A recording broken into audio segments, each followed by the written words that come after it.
that. And we really need to evaluate where this money is really going and which objectives other than the Green Deal or the digitalization are going on. We need to advance on gender conditionality of our funds and evaluating and monitoring the gender impact each one of our funds is having, quite the contrary that they want to do now with Horizon Europe.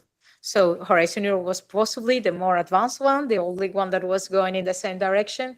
And now there are these forces wanted to make in a different way. And obviously the last one on foreign policy that I'm not going to say anything at all because we have with us as a keynote speech Anne Linde. So I pass the floor to you. Thank you very much for coming. Thank you very much for all the work you're doing and you have done also to establish this feminist foreign policy that we hope it will continue. Although I have to say that we could not ask in the hearings for feminist foreign policy because we did not have enough majority within the FAN committee to include a word as feminist. So we need to keep fighting on that because, well, as we know, backlashes are all over around us. So thank you very much, and the floor is yours.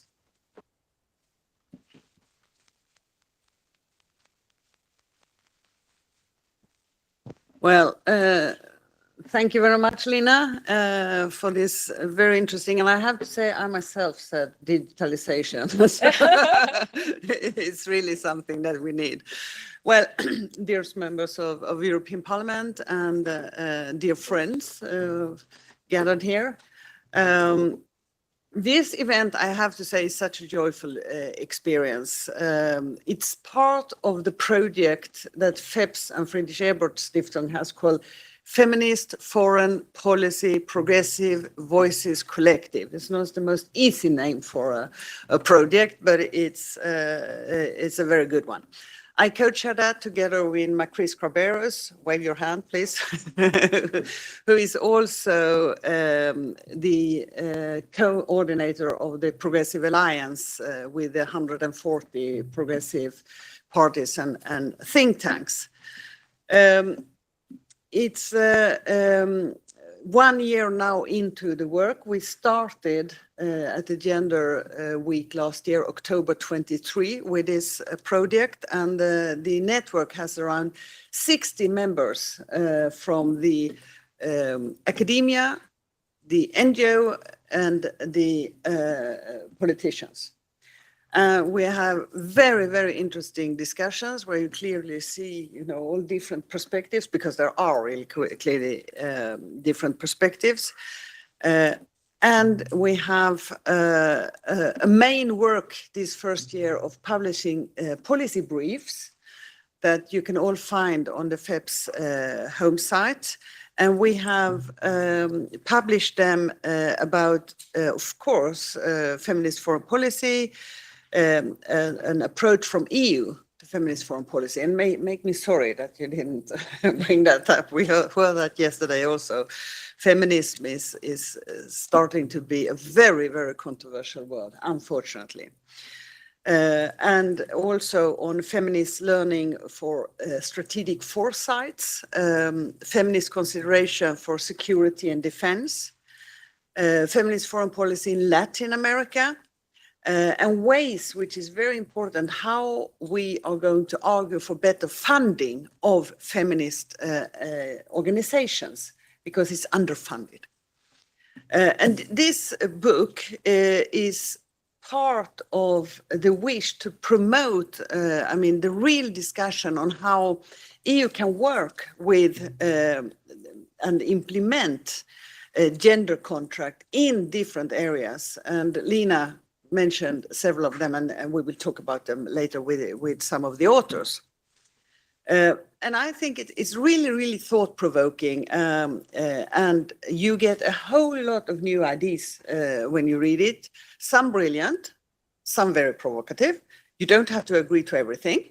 And that's not even the meaning. Yesterday, we had meetings with the new commissioner for equality, Hadja Labib, who is my former foreign minister colleague, and also the NATO Secretary General Special Representative for Women, Peace and Security.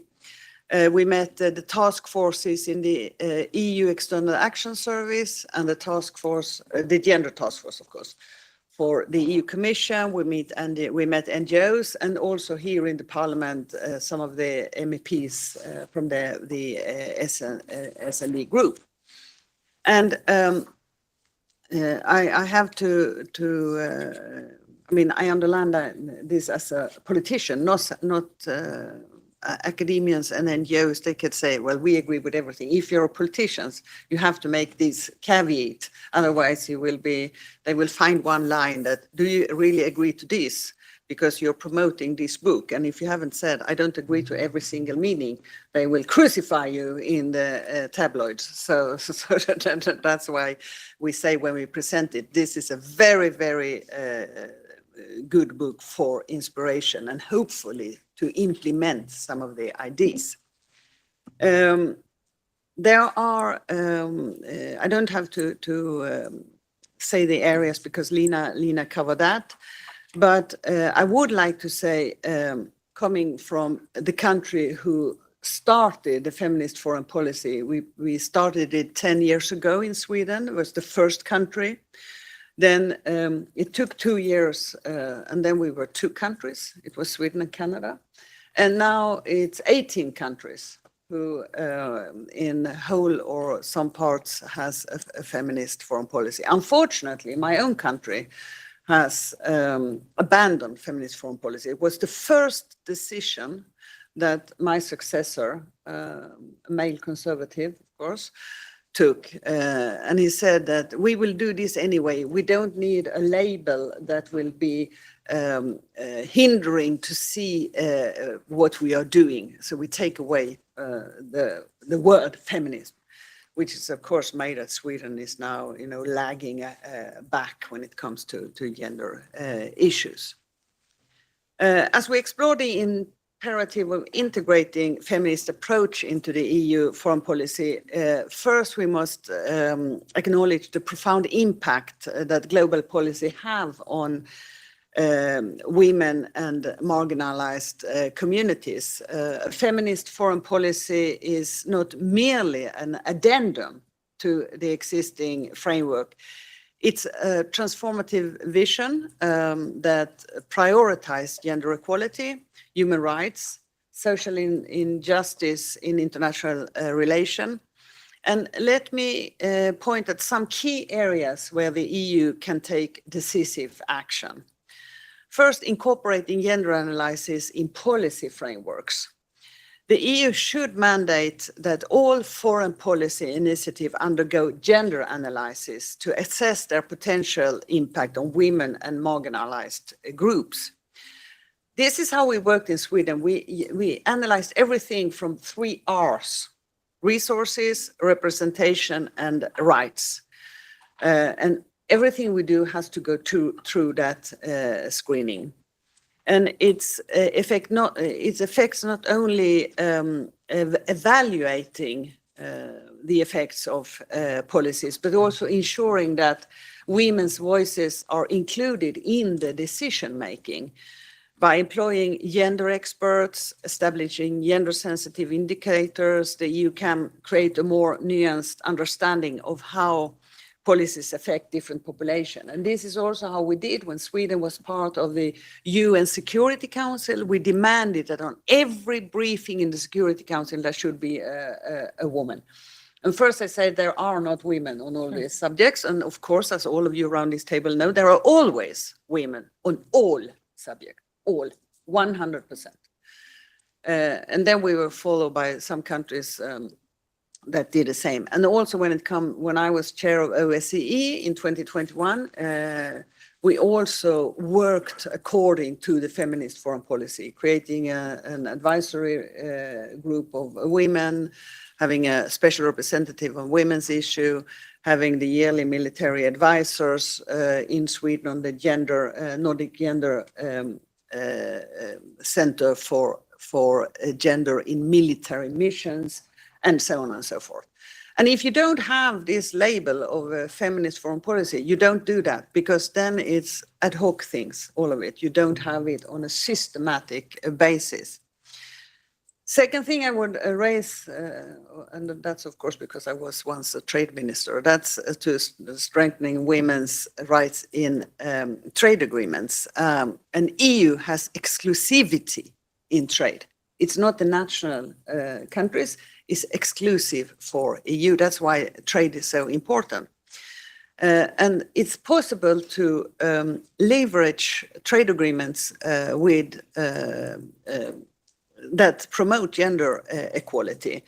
It's include integrating provisions that explicitly support women's rights, labor standards, economic empowerment, and by prioritizing gender responsive trade policy, EU can help to ensure that women are benefiting from economic opportunities.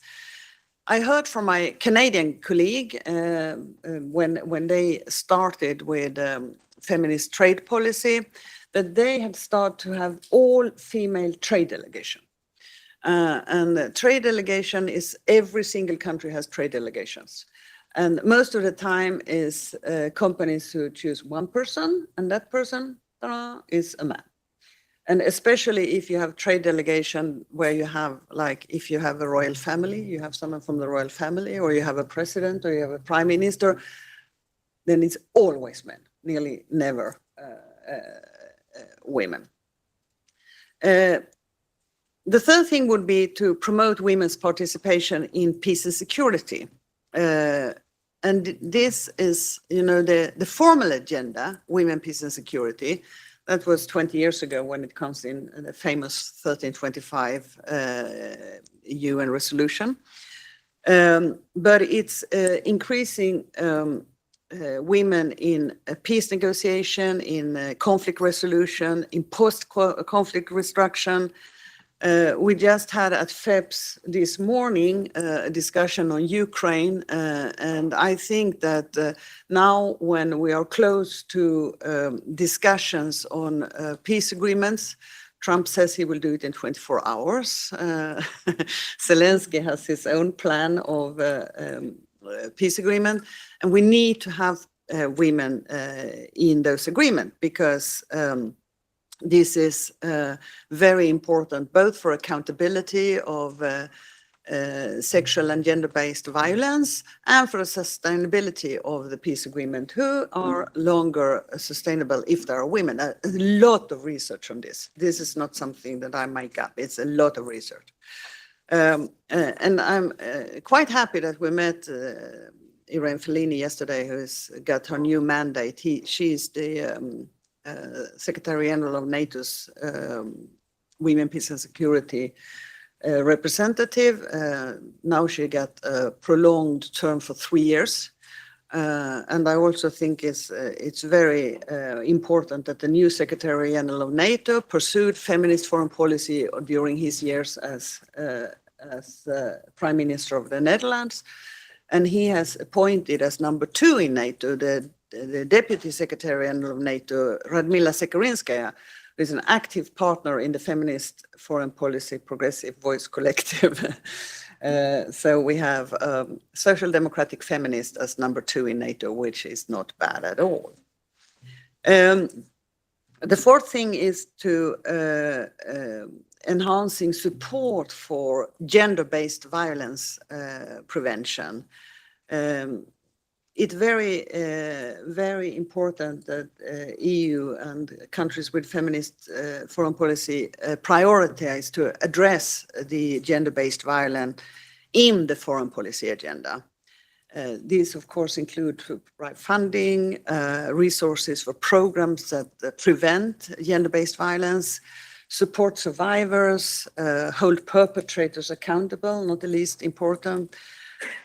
EU could also advocate for international norms and standards to protect women from violence in conflict, but also in post-conflict settings. Then the next area is the development aid, where I think it's important that EU ensure that development aid is gender responsive, focusing on empowering women and girls through education, through healthcare, economic opportunities, and investing in programs that specifically target the needs of women. And EU could contribute to sustainable development and poverty reduction while promoting gender equality. And it's very strange, but when you have one of those three R's, the resources, when you think that you give out money that will be equal for men and women, it's nearly always that men benefit the most. If you don't have a clear decision from the beginning that you should look for women and girls' needs. Then it's also important to build partnership with women's organization and feminist organization, because to engage with grassroots women's organization and feminist movement is crucial for EU and governments to understand the realities that is faced by women on the ground. I think that the partnership, the funding I spoke about, and also to give them platforms on international forums. I think that both EU and, for example, EU has a lot of groups for nations like the EU Committee on Palestine, the EU Committee on Japan, the EU Committee on, all countries, more or less. What I did as a foreign minister was that I demanded, when they made my programs, and I traveled often more than one country a week, to include a meeting with women organization. Always. And after a few months, you don't have to tell them. They do it anyway, because otherwise they have to go back and change the program. It's much more difficult. Next point is advocating for global gender equality norms. It is very important to have global norms and standards that promote gender equality. It includes, for example, supporting international treaties and agreements that advance women's rights, working to hold countries accountable for the commitments to gender equality, and to influence the multilateral organizations to push for gender responsive policies on a global scale. And here is also, I talked about the R of resources, now I'll put the R of representation. When I was chair of OSCE, I asked, okay, so OSCE has 15 missions around the area. It's 57 countries who are members of OSCE. Of those 15 head of mission, how many are men and how many are women? One woman, 14 men that were head of mission. I couldn't change that, but what I did was to demand of each head of mission to give me a gender report, both on how they were planning to enhance gender issues, and in the end, what was the result of it. And they didn't actually, they didn't protest. They did it. Then came Poland, and this was not fulfilled. So it's an ongoing battle. Next point is training and capacity building, because to implement the feminist foreign policy, both countries and EU should invest in training and capacity building programs for the diplomats and officials. It's include education on gender issues, cultural competency, importance of the inclusivity in international relations, and by equipping the personnel with the necessary tools and knowledge, EU can ensure that gender consideration are an integral part of its foreign policy. It took us about 2 years to get more or less all the ambassadors to understand what is a feminist foreign policy. It was difficult in the beginning because they didn't understand what it was.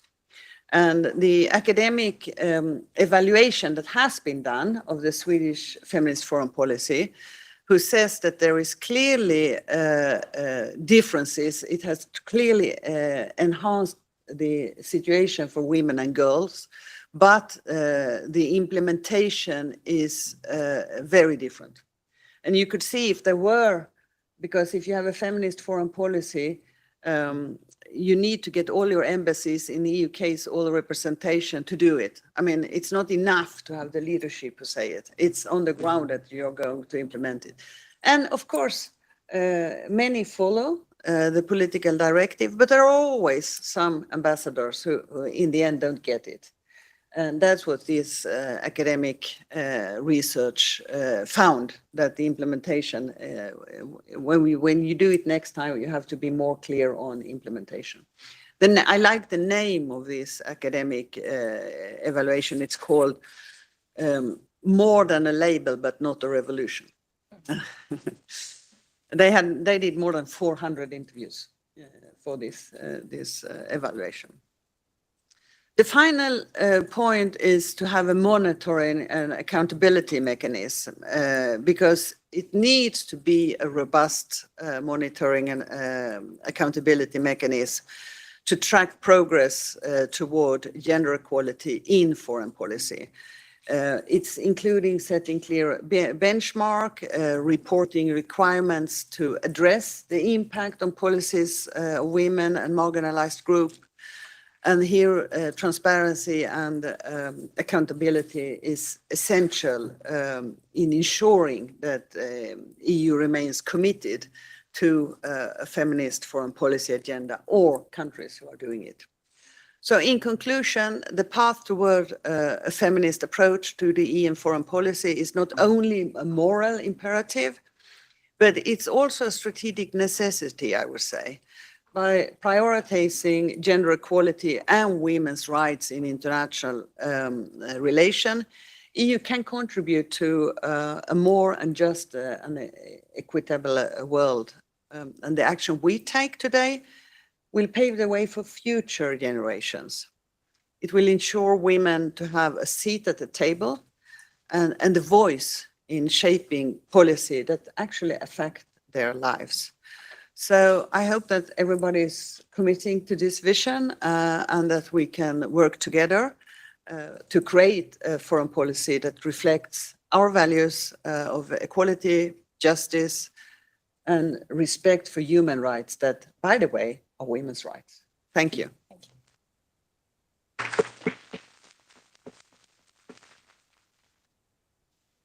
So thank you very much. Very important and interesting. It's clear that we need clear rules beyond leadership, also clear accountability in order all these advances that are not only for women but for society as a whole will not depend on the will of one person or two person or whatever, because it's nothing natural on it, as your successor says, by the way, just to say it before giving the word to Leticia, is that obviously Sweden is still leading the gender equality index, but it is underperforming in the last 2 years.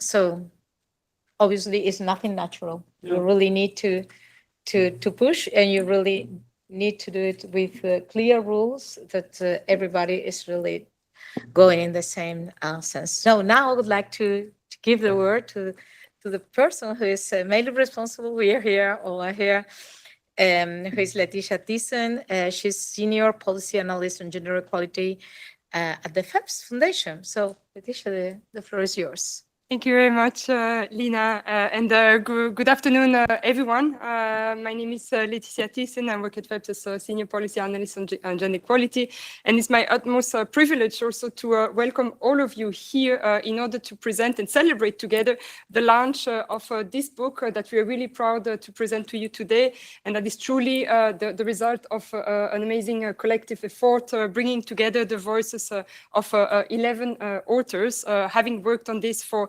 now more than 2 years. So we're really proud to be able to present it to you, but also because it shows your introductory speeches also show and underline the relevance and the urgency to address gender equality and gender justice across Europe.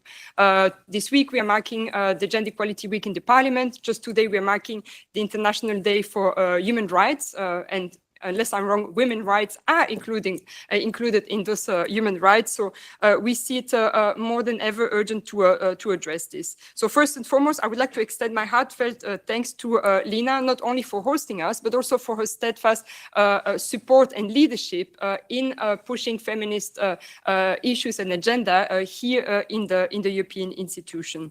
Perhaps for the sake of simplicity, I will just move the PowerPoint presentation over there, and then I will come back for the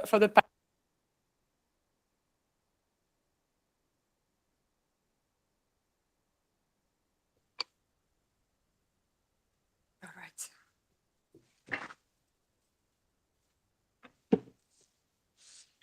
So this book is the result of a partnership, but much more than that. It is the result of a shared vision between FEPS, the Foundation for European Progressive Studies, and Fondation Jean-Jaurès, our French member foundations, because FEPS is also composed of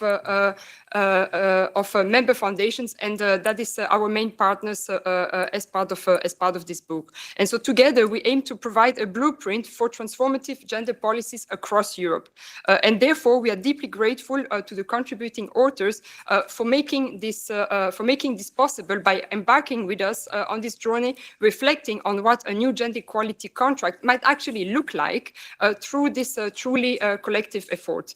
As you know, and as has already been highlighted multiple times, this journey is also fraught with major challenges for women's rights. The rollbacks on rights is stark and deliberate. Globally, crises, be they climate emergencies, the pandemic, or conflicts, disproportionately affect women. In Europe, unpaid care work, persistent pay gaps, and the underrepresentation of women in politics, gender-based violence remain systemic barriers. And so in this context, Europe is called to action with courage and collaboration for renewed commitment to gender equality. And so this moment is truly historical, and this moment is truly pivotal for women's rights. And we are also faced with a dual reality where, on the one hand, yes, it is true that the rhetoric for gender equality is and has been growing louder, but at the same time, the gender backlash is very much there. As underlined by Anne Lind in her keynote speech, and also in her powerful preface in the book, we need bold political action and feminist leadership in order to make this happen.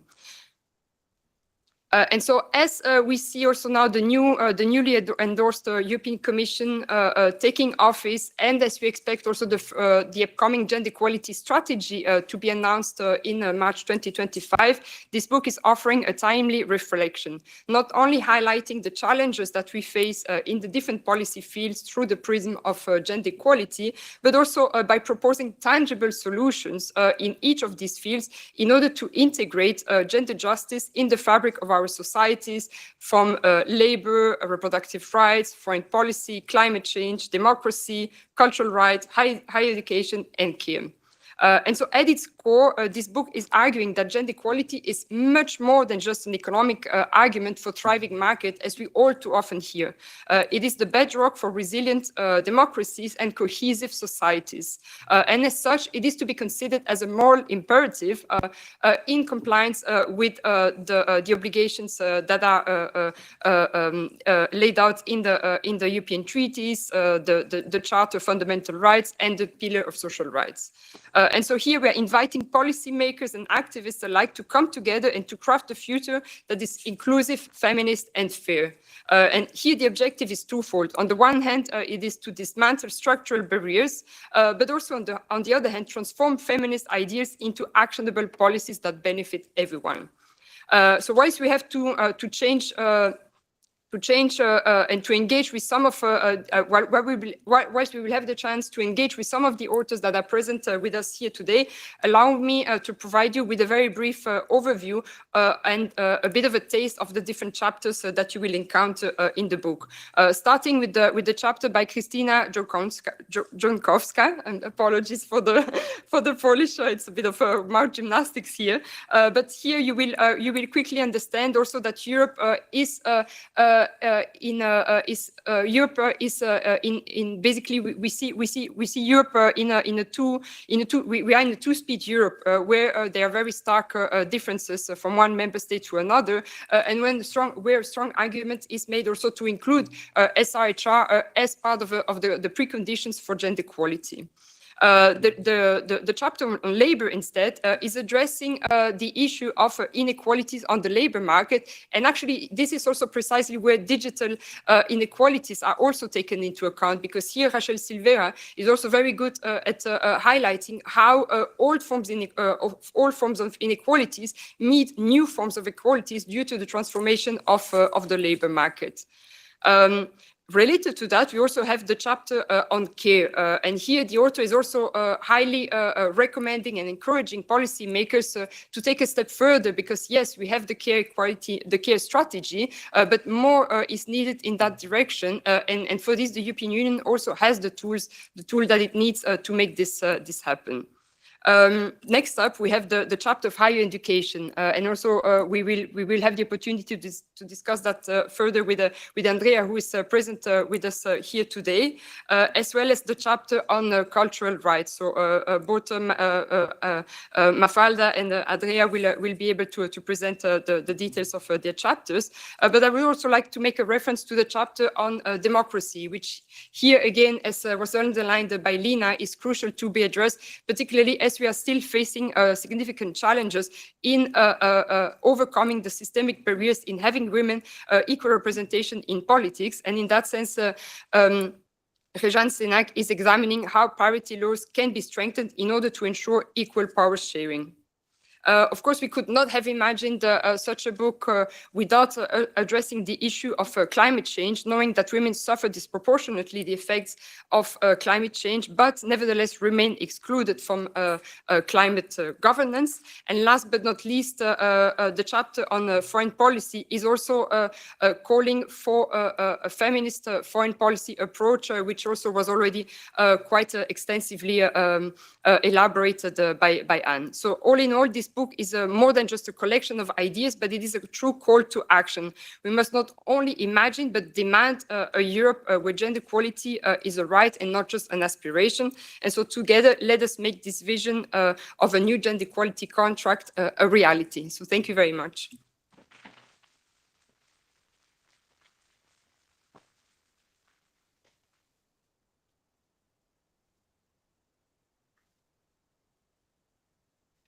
And so now, without further ado, I would like to give the floor here to Andrea, Krystyna, and Mafalda, so that we can also engage a bit more into depth on the content of the different chapters that you have been contributing to. But first, let me also take the opportunity to thank you for having contributed and making a significant contributions to this collective publication. And I would also like to introduce you, starting with Andrea Peter. You are professor at Central European University in the Gender Equality Department, but you are also a member of the FEB Scientific Council, and you have co-edited this book. Kristina Jorkomska, you are a sociologist at the University of Lodz in Poland, and your expertise lies in social inequalities within reproductive rights. So thank you as well for being with us. And last but not least, Mafalda Damaso, you are an academic independent consultant specializing in EU cultural and media policy. So thank you very much. And without further ado, I would perhaps begin with Andrea, asking you, why do you think also it is so important to integrate the perspective of higher education if we want to craft such a new gender equality contract? Thank you very much for this fantastic opportunity, and so nice to see Lina Galvez in person, because we haven't met in person, and I'm honored that Ann Linde is here. I'm also a Willy Brandt visiting professor at the University of Malmö, but at the City Council of Malmö, not everybody is social democrat, so they renamed it the City of Malmö guest professorship. And I'm very grateful that the FEPS actually supported this long process when we were doing this book. And I was writing this chapter on higher education. And when you mention higher education, this sounds like, for politicians, this sounds like a career killer, right? Because higher education is a national competency. Higher education is something which is, you know, all these high-profile academics are doing, and you have got this mass education on the other hand. But what I thought would be important to stress here is that higher education became an important site in this new Cold War we are actually having. So this is, of course, very dramatic to use this metaphor of Cold War, but it's very useful to understand that the stakes are very high. Cold War in a sense that we don't only have the two blocks of states armed with nuclear weapons against each other, but this Cold War is happening inside the countries. And this kind of atomization, pillarization, creating the enemies, that is also happening in the field of education and the dismantling of the public higher education as such. And of course, if you look at my CV, you can ask the question, what the heck she is doing? I mean, she is publishing historical works about the Second World War, about the Holocaust, about women's movement in the 20th century. Why on earth she is writing about higher education? And of course, this kind of work was very much informed by my personal experience from 2015 onwards, when the attacks on gender studies started in Hungary, and also the experience when the Central European University had to move from one European Union member country to another European Union member country. So in a sense, this personal experience opened a new way of understanding that higher education matters. And higher education actually became this site which received importance because of the illiberal attacks. So there are basically two types of attacks which are happening at the same time. One is what we call the neoliberalization of higher education, that you have got different international, transnational companies which are trying to undermine public education as a public good or as a right to higher education. And at the same time, there are serious illiberal attacks happening in two ways. One, when the different countries which are already hijacked by illiberal groups, they are taking the resources away from public education. They are emptying public education, and they are creating parallel higher educational systems. So if you look at the new universities which were founded recently in Turkey, more than 160 new universities had been founded. If you look at how the Hungarian government bought universities in Austria, in Britain, also in Germany. So you see that there is an international network developing, which is creating an alternative to the existing liberal higher educational system, the distribution of knowledge, and also to academic authorization. So this is not only a challenge of knowledge production, but this is a very well crafted political move to control the process of knowledge production, to select the individuals who have got access to knowledge production, and also to take over academic authorization.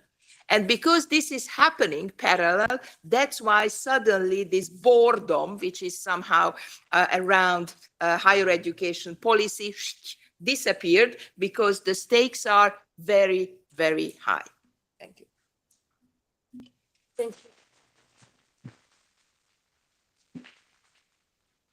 Moving on to Christina, I would ask you also the same question. First of all, why does it matter to address SIHR as part of a new gender contract? And if I may also, I would merge this also with the next question. If you could also elaborate a little bit more on what are the most critical challenges that member states are facing in that particular field. Thank you very much.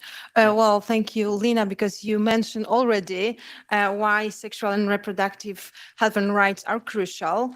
But of course, we focus on this and only on selected issues as sex education, access to contraception, and access to abortion in this chapter.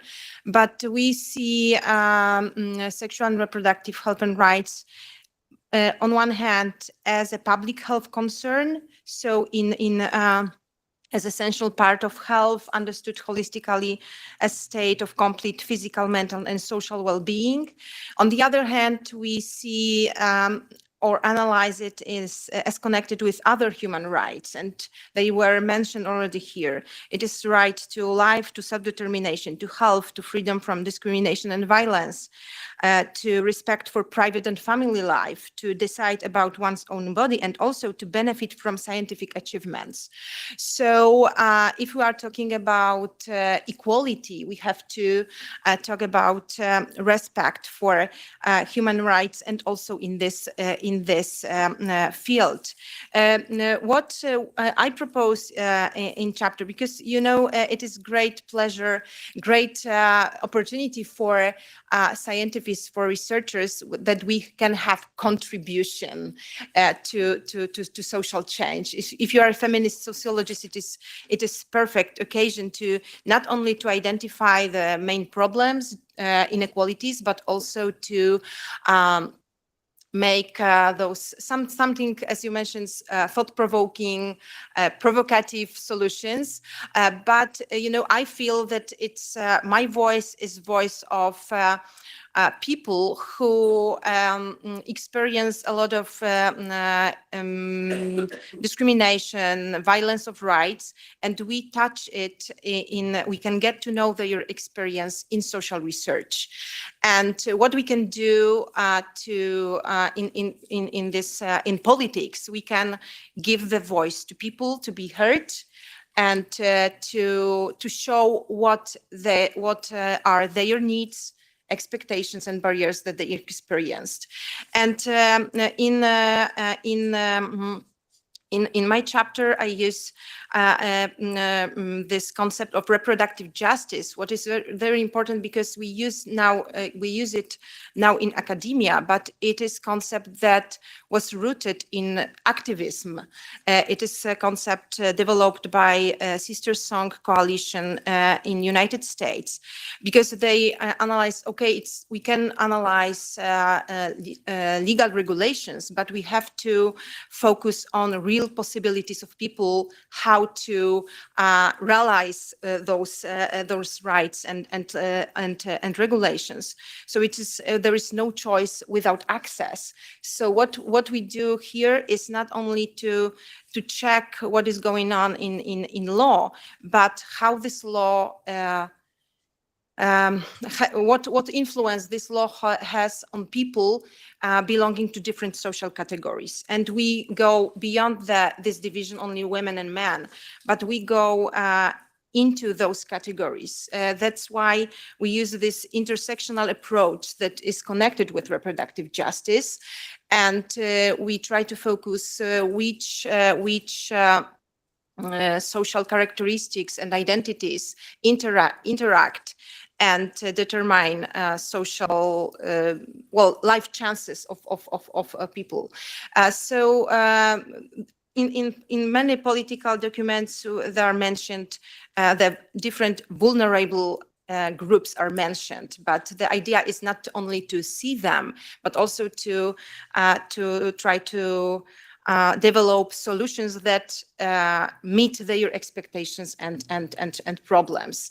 So what my idea is, because I mentioned in the chapter a lot of problems. You know, I'm from Poland, so we have really in-depth view what is going on when we have very restrictive reproductive politics in relation to sex education, access to contraception, and access to abortion. What we have. There are a lot of reports that monitor the situation, and we know that there are a lot of differences between member states in this. And you know, I have two daughters, and my daughter asked me, "Okay, why did you give birth to me in Poland? Because I have, you know, limited chances." And I think it is crucial. We shouldn't have such differences, you know, because if we compare teenage possibilities, but also women's possibilities to access to essential medicines as contraception or abortion care as health care, we shouldn't have within the European Union such differences. Of course, we can travel and we have a lot of we have a great network, a support network that enable women to travel to other countries to get abortion. Okay, we have a lot of grassroots initiatives to make this access to emergency contraception or contraceptive or abortion, medical abortion, more easy, but still we need such solutions that those differences between member states won't be so determining and differentiating life chances women or gendered people. Not only women in European countries. So I mentioned here the unequal access to abortion, and we can see the differences, but the problem is criminalization of abortion. It is that you have to have you know, different capitals to have access to reproductive health care. You have to have human capital to know where to get information in lack of education and lack of counseling. We have to have social capital to access to network that can support you, and of course you have material or economic capital to afford it. So what I want to appreciate here is to listen to and observe what grassroots initiatives and groups can done, and we can see it in Poland, but not only in Poland, that there is a power in social groups to develop an alternative system, healthcare system. It is words of women organizations in Poland, but but they need support, financial support, institutional support. So what my main point of view here is that we have already a lot of data, we have already a lot of solutions that many of them are implemented by grassroots initiatives.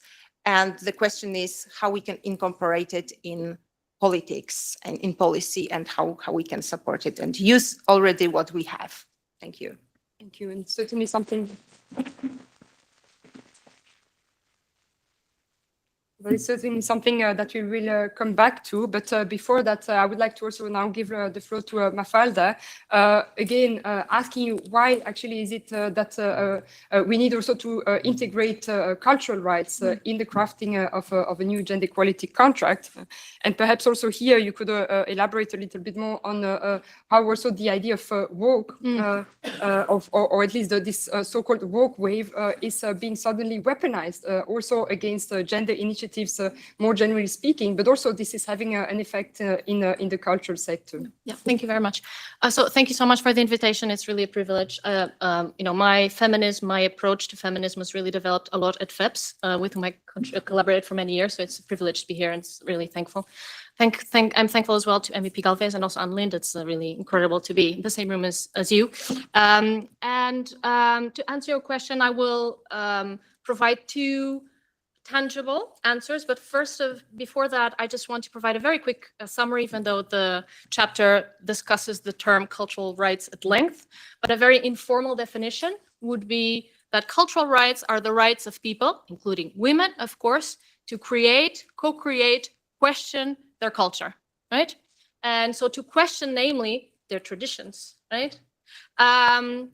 This is it. It might sound very simple, but I will try to explain that it actually has very consequential, it has strong consequences.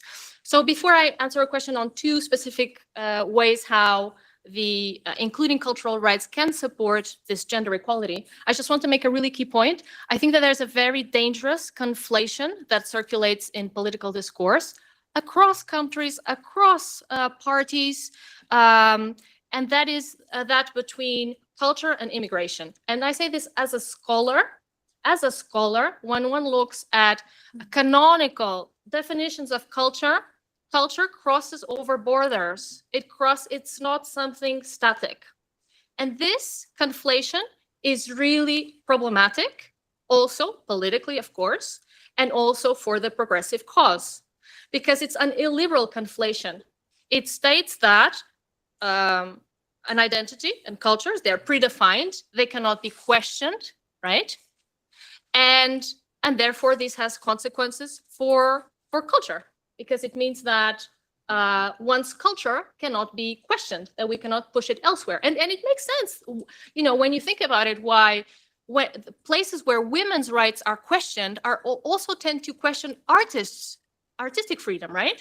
Because both are in fact questions around, or are groups that question this predefined understanding of who they are, right? And what society is. They're pushing the boundaries, right? Women's rights, LGBTQI plus advocates are saying we can be who we want to be. Society can be something else, right?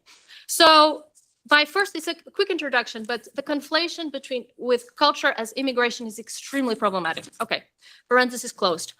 Two answers to your question on how cultural rights can support the gender equality and a vision for Europe.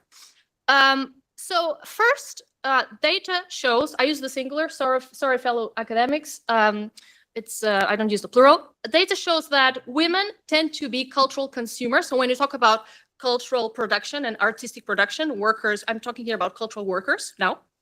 The data shows that women tend to consume culture. They tend to be cultural consumers rather than producers. This is a problem.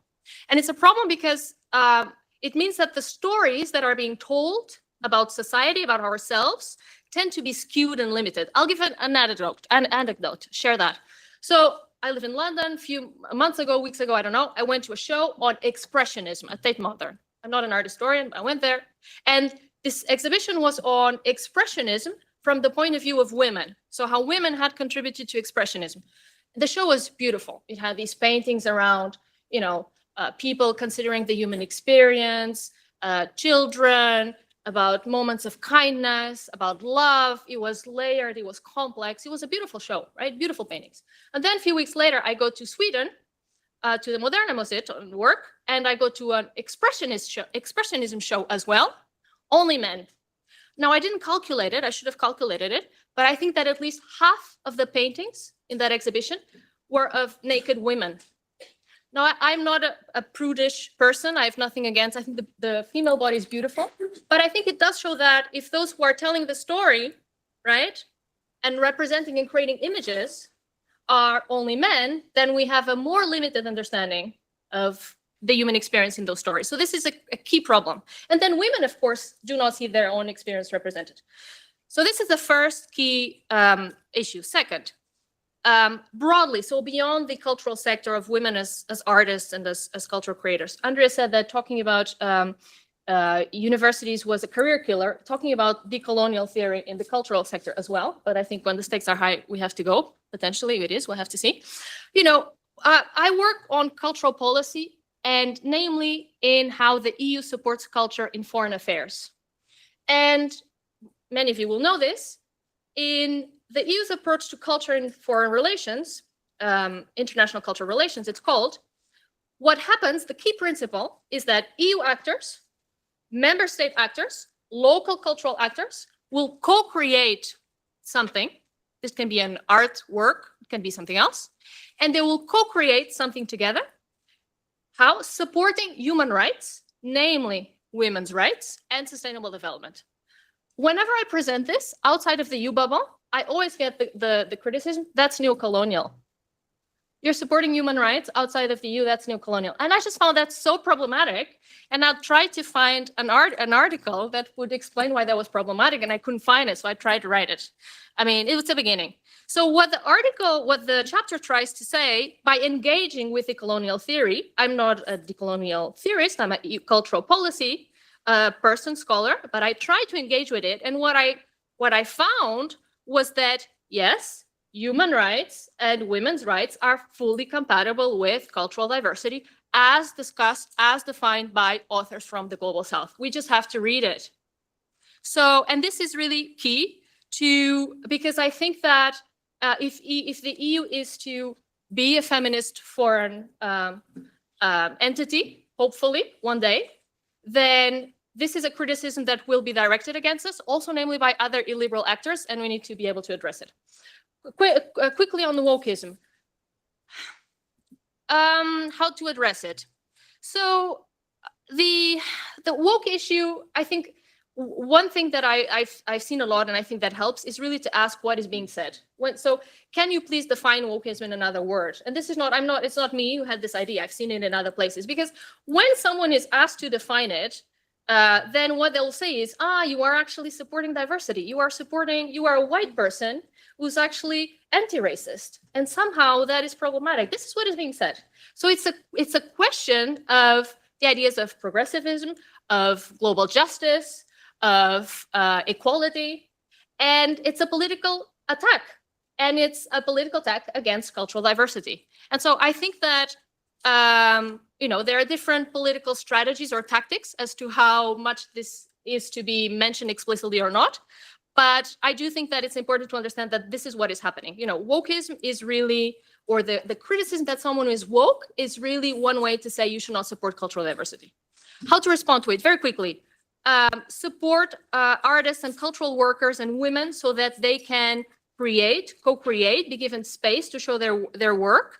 I mean, again, a quick example. Sometimes even member states are not, in the EU, are not at the best place to do this. A quick example, Anatomy of a Fall, this film whose script won an Oscar. The French committee did not, and it was directed by a woman, did not select it to be a film, to be the French selection in the French election. So, could you do something in that regard? It could not, of course. I'm not saying that it could, but I'm saying that sometimes we need not only to have women, ensure that women are given the space to do their work, but also have an ecosystem that allows them then to, across the supply chain, be present. And so this is where the EU can help by gathering data. And very quickly, final point. The one issue around that is really connected to wokeism, and I have to mention here, and the cultural sector, that is very problematic is the current, and this connects to what Andrea said as well. There's a current, the the privatization of the cultural sector has made it very dependent on private funding. And this has meant that cultural actors, artists, for example, who support clearly Palestine, for example, have had their shows removed or postponed across Europe. This is extremely problematic. And I do not see any action from EU actors in terms of at least trying to monitor what is happening here. Because when we talk about artistic rights, what is usually measured is how many artists are in jail, which is already horrifying, but we're actually not looking at the broader ecosystem. So this broader ecosystem of allowing people and allowing women to express themselves, their political views, is I think, really fundamental. So we should do both things to respond to the issue of wokeism, and I finish here. One, question it rhetorically, and two, support cultural diversity. I think that's the answer. And by doing how? By supporting individuals and by supporting institutions. Thank you, Mafalda. And that also allows me to make immediately the transition with Andrea, because you spoke about political attacks, and where there is certainly one field that has been subject to political attacks is gender studies. Now, in your chapter, you argue that gender academia is a strategic field, and now also taking account of the time, precisely because we want to ensure a dialogue between our academics and policy experts who are here with us today. I would like you to merge this also with what are your main policy recommendations also in order to ensure that policymakers can take the right measures to safeguard academic freedom. Mm-hmm. Thank you. Academic freedom is an emerging business. And for my greatest scare, they started the academic freedom studies. And there is the Academic Freedom Index. So that already shows that we have a problem, right? So we have a problem because academic freedom is not only used by several institutions and colleagues to boost their academic career, but it's also used by different illiberal actors to silence different critical voices. So when somebody mentions academic freedom, you believe that, oh, flower power, that's what we need, right? But academic freedom is at the same time used by different actors in higher education and also in the policy field in order to silence those who are actually doing critical social and economic studies. And gender studies and gender academia is exactly this field. This was born from social movements, from activism, and it moved into higher education as a result of the 68-ish movement. Therefore, it redefined the content of education and also the access to education, and also who are those who are actually teaching this kind of field. And we see that in all fields, there is a backlash, or I would rather call it an illiberal offer. There is an illiberal offer which is trying to undermine the existing knowledge production, the existing institutional framework, and the way how different actors actually have access to this knowledge production. And unfortunately, this war is waged on the field of gender studies. So gender studies became this canary in the gold mine. When it dies, it means that there is an attack on higher education, because gender studies is exactly the first field what illiberals are attacking. So what is there for them, right? You might very legitimately ask why gender studies is really so important. Why this gender academia, this term we coined with colleagues at the Columbia University when we were monitoring the flashpoints of different attacks on gender academics and gender academia. What is there is exactly this kind of transformative power, and also the access, giving access to those groups who otherwise do not have access to higher education. So if you look at the first generation intellectuals, they are very often coming through gender studies. If you look at the number of female faculty, very much it is gender studies.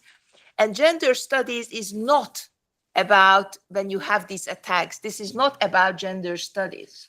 And this is something which would really needs to be underlined, because when you have the attacks on gender studies, they are using gender as a symbolic glue, just to refer to another fantastic publication of the FEPS, that gender is the kind of proxy or this glue which glues together the different actors in order to create an alternative via hate, a kind of proxy for mobilization.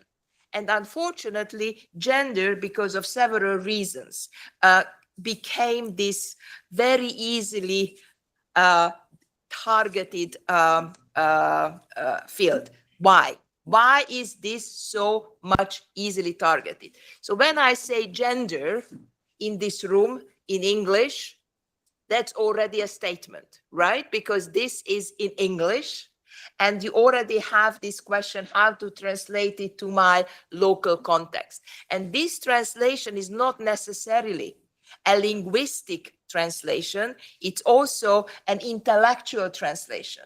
Because if you look at the concept of gender, how this was constructed in the 68-ish movement, you see that it came partly from psychoanalysis, partly come from Marxism, and partly come from post-structuralism. And these three concepts do not fly very well in some parts of Europe. Therefore, this concept of gender was very difficult to translate. And when I was the co-president of the EdGender, which is the European Association of Gender and Women's Studies, we created a dictionary, the translation of genders into different languages, which you can actually download from the website of the EdGender website. And that already shows that here we have a problem, right? And this kind of translation is only one. The second is related to the illiberal offer. So the illiberal offer offers another response, another answer to the existing problems of the care crisis, of the motherhood, of the moral scare. So there are alternatives. And these alternatives are very, very popular with voters. So one of the reasons why I was very privileged to work on this book, because we thought that there should be a critical investigation why the liberals are constantly voting the different elections with women's votes. Saying that this is a backlash is not enough. We need to understand this kind of structural problems. And gender studies, gender academia, are the sites where this critical thinking is happening. So therefore, it's very clear that on the one hand, this is a proxy. This is not about gender studies. On the other hand, this is about a crucial site where the knowledge is produced, distributed, and authorized. Therefore, this whole attack on gender studies is crucial because, as I said, the canary in the gold mine, right? When the gender studies is attacked, you can be sure that environmental sciences, post-colonial studies, whiteness studies, sociology, I mean, they are following. And if you look at France, if you look at Denmark, if you look at other parts of the world, you see it's already happening. So this is not attacks on gender studies is not something which is happening in faraway countries we know so little, to paraphrase Chamberlain from 1938, but this is happening in each and every country. But it depends on the resilience, the structures, and the embeddedness of gender studies and higher education, how they are resisting. And in the case of Hungary, I have to say, we lost, we are defeated, we are destroyed. And that's not necessarily a good story, but there are always good stories about this related to the what happened after this breaking, right? So Hungary gender studies was broken. Then there is the bending when certain policy measures are used in order to somehow question gender studies. So when the dean is coming to tell you, unfortunately, there is no money for hiring more faculty. I mean, it is in the decision. So unfortunately, it's not happening. This is the bending. Then the forging, which is really important to understand when they forge, they create new roles, new directives in order to eliminate any kind of possibility. So breaking, bending, forging. And the fourth one, which is the really important one, is the de-specification. And that's what has got a really important implication here and now. And I mentioned one recommendation related to this, because the de-specification of gender studies means that gender studies loses this term, gender studies, and you have got family studies, women's studies, or the social relations between men and women, which is now in Russia. So they are just taking the plague from the departmental door and they replace it. Like the colleagues in Poland, they were, during the dark peace years, they were using the women's studies, right? In Hungary, they are using family studies. But the question is how this content remains, which was there, because luckily in Poland, in Hungary, people are not, and the colleagues are not sent to prison, unlike in Turkey or in Russia, for teaching gender studies, which was the case. So the de-specification has got a very gloomy part, right? That gender studies loses the name, but it has got a potential to resist, because the colleagues who actually were teaching in gender studies programs in Hungary, they are still teaching the courses. Of course, they cannot name it gender studies because the university administrators were saying, no, nothing about gender. But they are teaching the same courses. So with a wise, cunning self-censorship, they managed to keep and float above this censorship under the radar. So what I actually propose in this chapter is not only that higher education became a security field, especially because of the new China policy of the US, the exchange programs, for example, and they are looking now at the internationalization, which was one of the main orthodoxies of higher education, as a danger. Right? So higher education is good when it's international. Now this is not the case anymore, because some countries are not that supportive. So looking at higher education as a strategic field, when there is lots of securitization going on, but at the same time, this is the site where there are very strong positions of the progressive and leftist forces.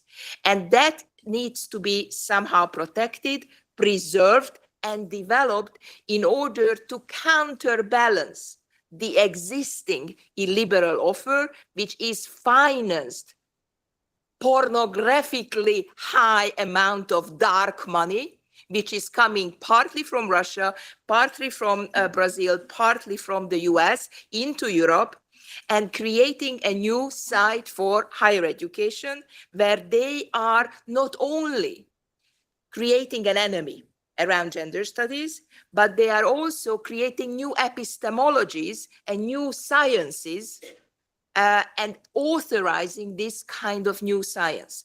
So that's the reason why I thought this is important to put on the table of the European Parliament and the representatives who are here, because higher education is usually not on the radar of policymakers, because this is not something the European Parliament has got anything to do. But if you look at what's happening with the Horizon, and also if you look at the different alternative funding models that this kind of illiberal actors are implementing, you see that higher education is now a site where a war is happening. And it's not an option to walk into a war like a sleepwalker. Thank you. And I think here we have already quite some concrete calls that are being made. But I would like to finish the round also with Christina, and also perhaps asking you as well. I know that in your chapter you underline a lot the importance of international.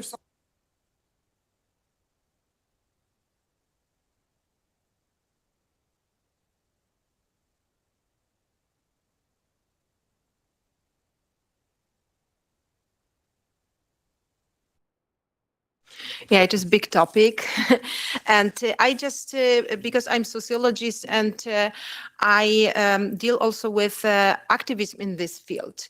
That's why I want to appreciate what is already done by people in grassroots organizations, because they play a great role in monitoring, in advocacy, in interventions, in actions, how to change the law. So they have this practical view, and I wanted to because on one hand we understand that there are a lot of inequalities in the field of reproductive rights in Europe, but on the other hand, we have a great social mobilization and solidarity in improving the implementation of sexual reproductive health and rights, and in European countries, and resistance to reduction, to the reduction resulting from the activity of the anti-gender movement and conservative far-right parties. And I want to just mention that we have such groups like as Abortion Without Borders. The names show us that people don't want to have borders in access to reproductive rights. But I want to also mention the European Citizens Initiative, My Voice, My Choice, that they gather more than 300 organizations, and they have already over 900,000 signatures, and they need million. It is about access to safe abortion care and to guarantee financial mechanisms to support countries that they can offer access to abortion, for example, for Polish women, because now they have organizations have to get funds for it. But I want to mention that they see it exactly what we do in our book. I want to quote their call. We came together from all over Europe to demand a better, more equal and just Europe for all.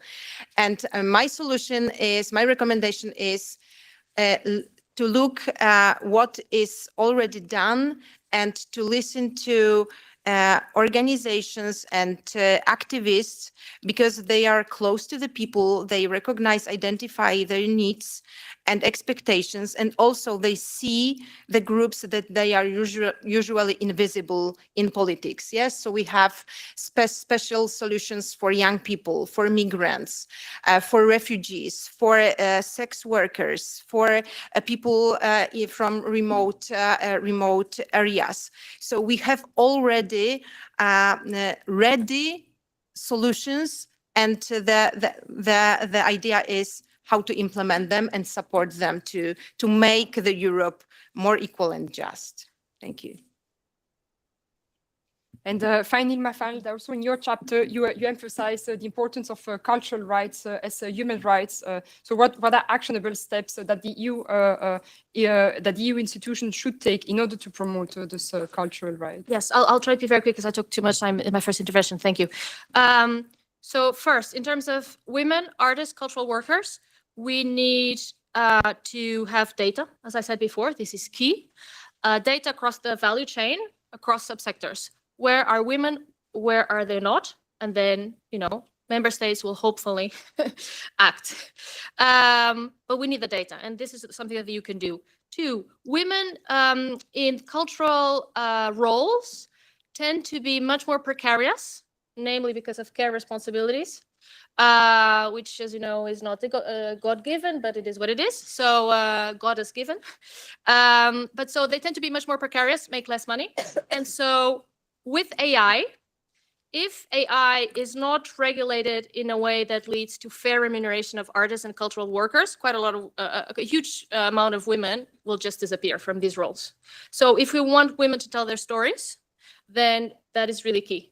Another issue which I mentioned and discuss in depth in the chapter, it's really important to have cultural rights, women's rights, they reinforce each other. And so it would be really great to have cultural or representatives of cultural workers within women's groups and vice versa, in order to do what? To move towards a more active understanding of cultural diversity. And here I'll just, very quickly, what I'm saying with this is that there's been a withdrawal from the state, from states, from the idea of managing cultural diversity. I don't mention multiculturalism here, but I think everyone understands what I'm talking about when I say that at least the state, with all the problems that multiculturalism had, and I'm not suggesting that that's what we should do, at least there was an attempt, right? And now there's been a withdrawal.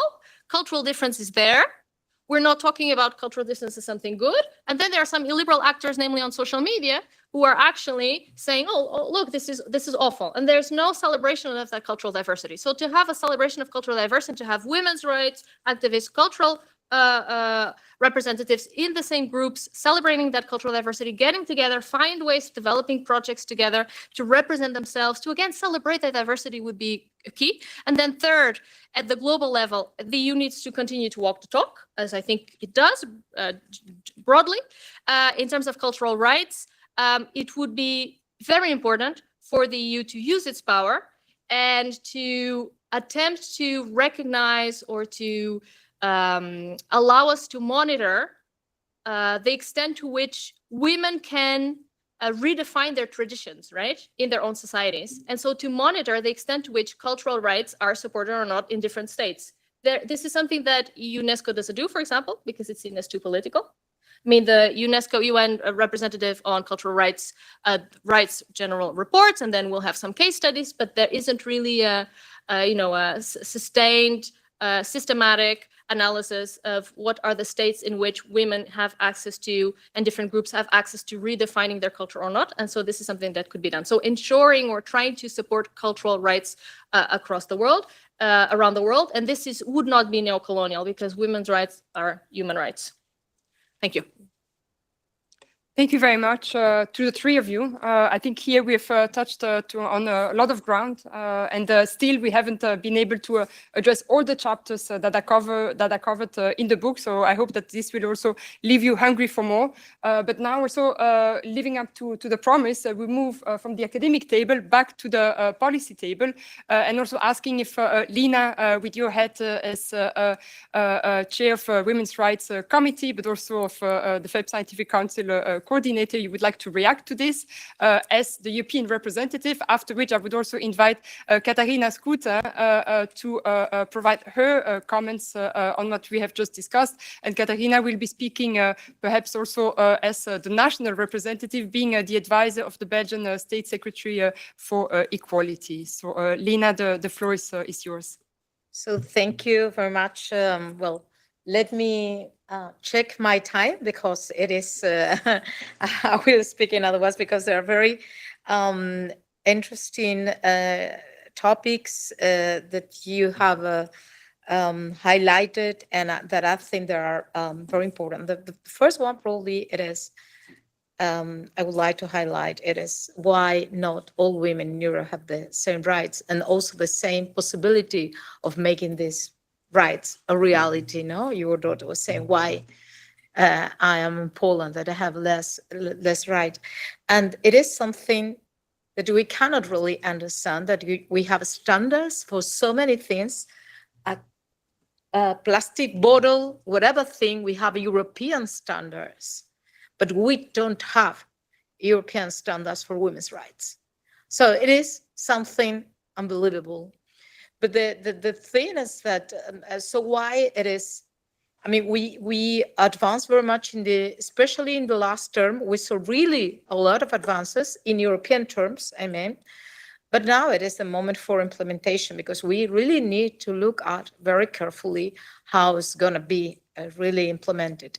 So yes, we are trying to push, but as you know, gender-based violence is not yet an Eurocrime, for instance. And we still are trying to push this change on the Article 83 in order it is a Eurocrime, because it is unbelievable that we have standards for everything and we don't have all that. At the same time, we have council meetings for every single thing, transport, whatever, but we don't have for women. In Poland, we will that will take the presidency from January onwards, an informal meeting for equality minister, not gender equality minister, will take place in informal way, but at least it is an advance. The Belgian presidency did too, and apparently the Danish presidency will do it too. So, but we don't have formally. We don't. So still a lot of road to do. And as I was saying at the very beginning, with this gender backlash going on. So let's. So I completely and absolutely agree that this idea that higher education universities target on this you call Cold War. Yeah, I agree with that, absolutely. And that it is going on in these two directions that are arriving to the same position. This privatization of the public education. Before joining the European Parliament, I was regional minister for universities, knowledge and science in Andalusia. There's 9 million people and competencies are regional. So I was in charge of 10 public universities and 1 private university. 6 years later, well, less than 6 years later, 5 years and a half later, change of government, and we have 5 new private universities that cannot be even called universities. So this process is going on in a speed, in a path that it is wow. And obviously this is a threat on knowledge generation, on freedom and transparency.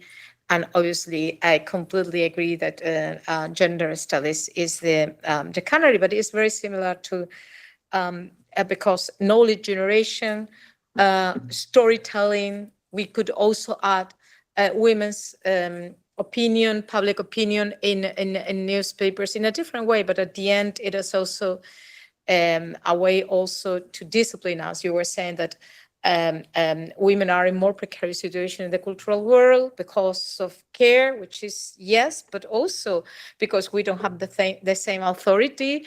Our stories don't value the same as men. Our stories are for women. Their stories are for everyone, are universal. We are not universal. We are just women. It is always the same thing going on. The same goes on but I'm completely agree how important it is and how we really need to look at that. I'm also a member here of STOA, the Scientific and Technological Panel within the European Parliament, and we are trying also to push this issue because it is the key to many other things. So I'm completely agree. But I would like to include something more in the debate. Now I'm doing the other one from policy part, just asking the expert. We have just, we are within a progressive forum, and last week, the weekend before, we have the Socialist Party Congress in Spain, in Seville, my hometown. It is each 4 years, and so we normally produce a document. And so I was dealing with that as usual. And there were a lot of amendments from feminists in our party that, and it is linked with what you were saying, that taking the gender word from everywhere.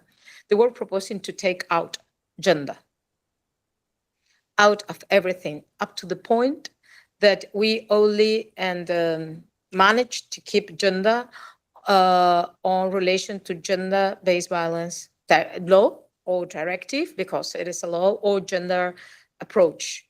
But on the rest, we have to substitute by women, men, women, men. They also, it was a huge fight, even went to the plenary in a vote, and to don't include Q plus on LGTBI. And also, well, some other issues regarding sports and so on and so forth. And the idea is, well, gender is, at the end, is queer. This is not feminist. This is not progressive. This is canceling women from the equation. Although we can agree it is not true, the truth is also that, for instance, last year here in the European Parliament, we were discussing an INI report in the AFET committee, which is the most male-dominated committee within Parliament, over 70% in AFCO, no AFET, sorry, AFCO, Constitutional Affairs, on the treaty changes. And I was the rapporteur from the FAM committee opinion on these treaty changes. And it was a huge fight because few people wanted to take out the word women from the treaties. And it was not only a question of ultra-conservative forces, but it was also non-binary lobbies that was looking, they were going after taking out women. So to what extent, how we will, as progressive, can we approach, because this is coming very heavily on our political discussions, and it does not have an easy solution when you have your sisters in your own party that are pushing so hard against certain, gender, the word gender. So they are colluding on that with ultra-conservative that, as you know very well from Hungary, they are deleting this word. So this is something that probably I think is not solved within feminist movement, and in some countries the divide it is very deep. Take the UK, for instance, it is very deep there, but in Spain too, and it is I think it's growing everywhere. And sometimes, obviously, because in English it's easier to make some or to include some language. You were saying that, like Judy Valda explained very well on her studies and so on. But we are living at the end in our own countries with different languages, and how are we really? This is something I would like to include, because it is dividing us. In a moment, we should not be divided, because this Cold War, it is becoming more and more important to state what could happen. You were talking about a lot of financing from the US, from Russia, Brazil. That, by the way, when you were saying that your successor, the first thing that he did was to take out this feminist foreign policy, the same thing Bolsonaro did when he took power from Dilma Rousseff, was to cancel inclusive language. It was the first thing. The very moment they were just attacking this gender progressive language, and now with Trump, probably we will see more on this financing, on this strategies. We can see easily his government, his new government, mainly strong men, mainly male, very anti-gender, or what is happening already with companies in the US. They are blaming Starbucks for there is diversity policy, and they are trying to do quite the opposite. So there is the reaction is already going on business side as well. Of course, universities, of course, culture, and as you were saying before, the private financing of the culture, but we have also private financing of science without transparency at all. So we have that now in front of us, and at the same time, we are dividing us. So how we could approach that? We need help, and also from your side as policymakers, because it is really very difficult to deal with these internal divisions that are becoming very polarizing and very aggressive, I would say, in a way. So thank you very much.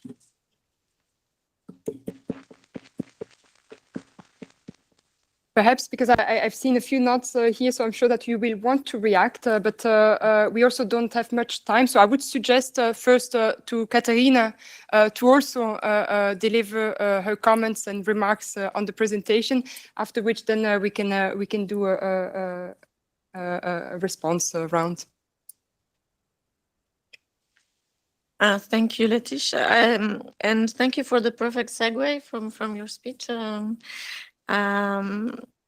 I think I would like to speak about the council, and I will come to that. But before, because you touch upon so many interesting things, so I would like to just react on two.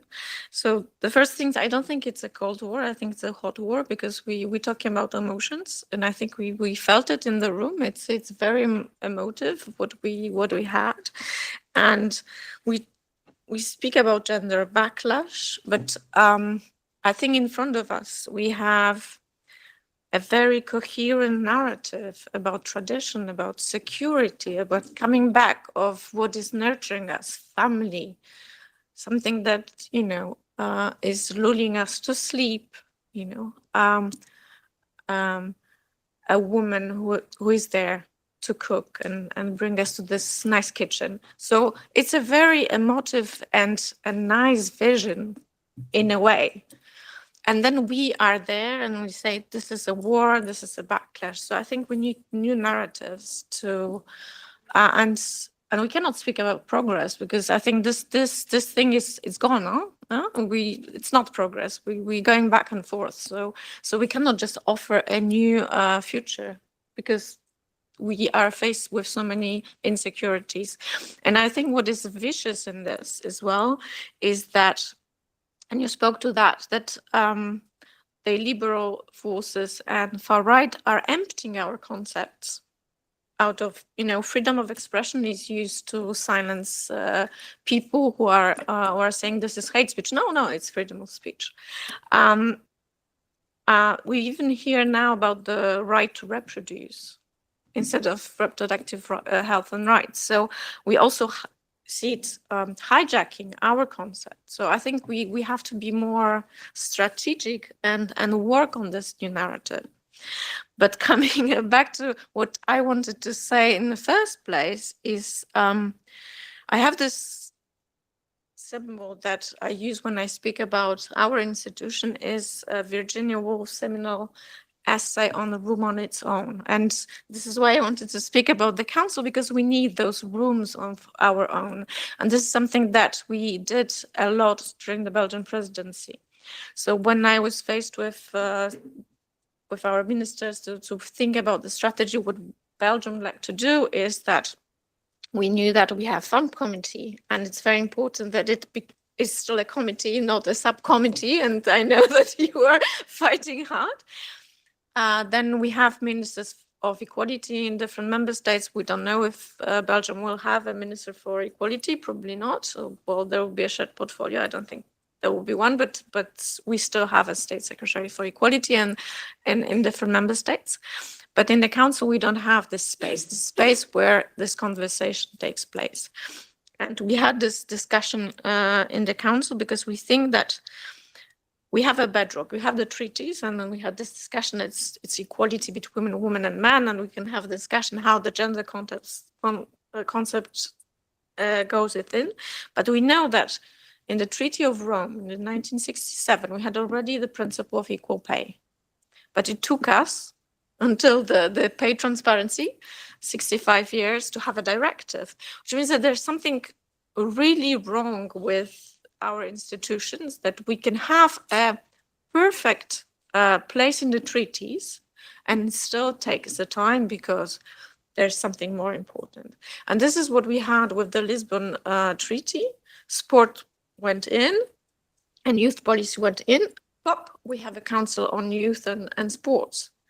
But what we have heard from the council is like, no, the gender equality and equality is everywhere. So we don't need it in one place because it's everywhere. We can sparkle it around and it's like love, you know, it just goes around. But what we have heard here from Anna, from Lina, from you, of course, it takes political leadership and it takes policies. But once the political leadership is not there, it's gone. So we need those places in the institutions that are there, that are anchored. So then even if it's for some time, it will be just performative, it stays there. We can say, no, there's a council on equality where we discuss those things and tell me how you do it, because gender mainstreaming as it is, as it's seen now, it can be very performative because we can always say we're doing gender mainstreaming, and that's why we don't need to speak about this because it's everywhere. So we still not have this council on equality. What we managed to do is have a discussion to adding equality to the EBSCO council, which is the council on employment, social affairs. And we managed to get to the Corporate 2 through Corporate 2 discussion, but we still did not manage, and this is something that I really regret, that we did not manage to go until the end, so to the European Council where this written procedure has to be done. And I hope that the Polish presidency maybe will take up the baton and do something with it. But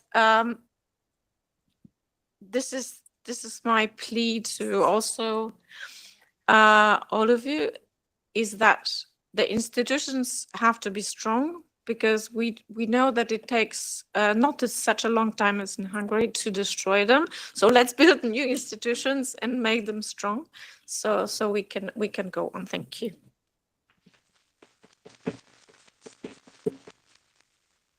Well, I think it would be asking you the impossible to react also to Lina's comment, but perhaps just one sentence, and then we really need to close here. So if you want to specifically respond to that, because I think here the call was too strong not to respond to it, but really shortly. Thanks a lot. Indeed, Lina, what you actually explained is an academic, political, and strategic. Right? So that's why your contribution was really crucial, because it is a plea for the academics and the policymakers and the politicians to come together and to talk about an extremely divisive strategy. And if I were any liberal, I would say, women are killing each other. That's what we would like to have. So therefore, I mean, the FEPS can be one of those sites where this kind of discussion can start, because, you know, if you look at the Danish case, or if you look at the UK, you see that the Labour Party and the Social Democratic parties are really divided on this. And this is happening not without a reason. And we have to understand why is it happening, what are the consequences, and how to react to this. And I'm really happy that you mentioned that. Thank you. Thank you. And now, as a cherry on top of the cake, I would like to ask Anja Šripek, Director for Research and Training, to take over the very difficult task of delivering the closing remarks on this very rich debate that we have had today. I'd like to once again thank all the speakers that have made such a meaningful contribution today. Thank you very much. Thank you very much, Leticia. I feel absolutely overwhelmed, nonetheless, because I've never been called a cherry on a cake until now, but I'll try to deliver nevertheless. Absolute congratulations to Leticia, Andrea, Amandine, and also all the authors, because I think that this book is a fantastic compendium for anybody who would like to know where we are and where we are going. Now, I was in Hungary just 6 weeks ago for a civil society forum, which is a little bit of alternative forum to the Hungarian presidency. And we were discussing how is it possible that, women mobilize, not mobilize, and so on. And part of the question was, so what comes out of this mobilization? And I think if you look at the statistics, it's only about 10% that the protests in the whole world, and they analyzed the protests for the last 16 years, which they consider to be a new revolutionary period, if you want, of people opposing what the current social contract is about. Only 10% of those protests worldwide are the protests of women. But if you compare this number into the change that women have managed to enact, I think that is absolutely impressive. And sitting here with the protagonists of change, people who are examples of perseverance in belief, is absolutely fantastic. Now, I think that, I'm since recently a hockey player, so I'm learning a lot about, how the team sports works, especially when you have to run wildly around the field. But I think one of the things that is important is that you need to connect defense and offense. And I think that very often when we speak about the feminist agenda, we feel absolutely under threat and under a lot of pressure. And we are so focused on defending because we know that nothing has been given for granted. And I think Christina's article is very much pointing on how you might feel that you are secure, and the day after, for different wrong political reasons, it can be taken away from you. I think the sort of idea of how you play offense when you are in defense is very well depicted in this book. And I find it incredibly important because it makes an incredibly constructive contribution, if you want, not only because it lists the priorities, but it also shows that the feminist movement, and today there were so many interesting points made, actually also is a movement that has to make political choices, what is important and what we are standing for. And I think, Anne was saying, look, for feminist foreign policy, we stood for that when nobody else did. Lina was talking about the battles here in the house when you stand for things, but nobody else does. But I think what in the book, and I particularly love that, because when I arrived, there was a discussion about that the book does not cover the digital chapter per se, but it actually does. If you dive in, and I had this pleasure, inside of the chapter about work, it does talk about feminism approach to digital capitalism. So I think that this book is stretching the borders of our imagination.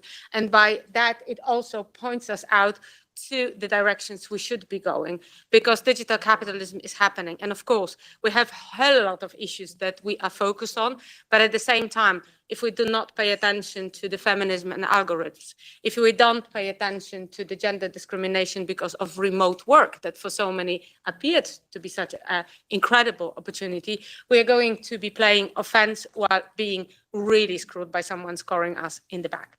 Now, that being said, I think that another interesting thing about the diversity of issues that has been said in here is that this book is very much about hardships that women across the world are facing, but it is not what usually we do.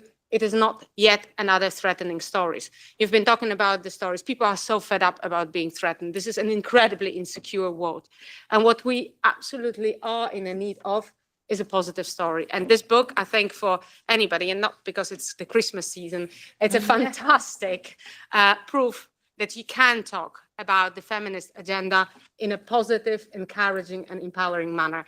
And hence with, I think that it should be an absolutely elementary reading for everyone. Now, I want to end on something that this book will go for me with, and probably someone that has been important in my life also, which is Maria Curie-Skłodowska. I mean, I think around this table we have accomplished to get the most difficult Polish surnames possible as the tongue twisters. Because my father's article talks about the culture and so on. Andrea spoke about the higher education and the question how knowledge is being in possession in the wrong hands and weaponized to use by creating a different image of society. Maria Curie-Skłodowska used to say, nothing in life is to be feared, but everything is to be understood. And if we want to understand the world of today, and if we want to understand the challenge and what this book is sending us with, as the political leaders, as the think tankers, as the activist movement who are looking for inspiration every day. That's precisely this. It's an understanding, but with the clear path forward. And every chapter in here says, imagine, imagine, imagine. With that, I'd like to, if I can take a prerogative to thank Jean-Jaurès, which Laetitia already has done, for absolutely fabulous cooperation. And I would like to thank very much the FEPS team. Ainara and Morgana are sitting in there. And those of you who haven't checked your social media profile, you can absolutely see that the discussion, thanks to them and Rodrigo, has been instantly reflected. But also Julia and Vanessa, especially Julia, who has been in contact with many of you, but Julia and Vanessa are behind the possibility of being in here. This is hell a lot of work that we are particularly very proud. Thanks so much for giving me the final word. I hope that I did not disappoint as a cherry.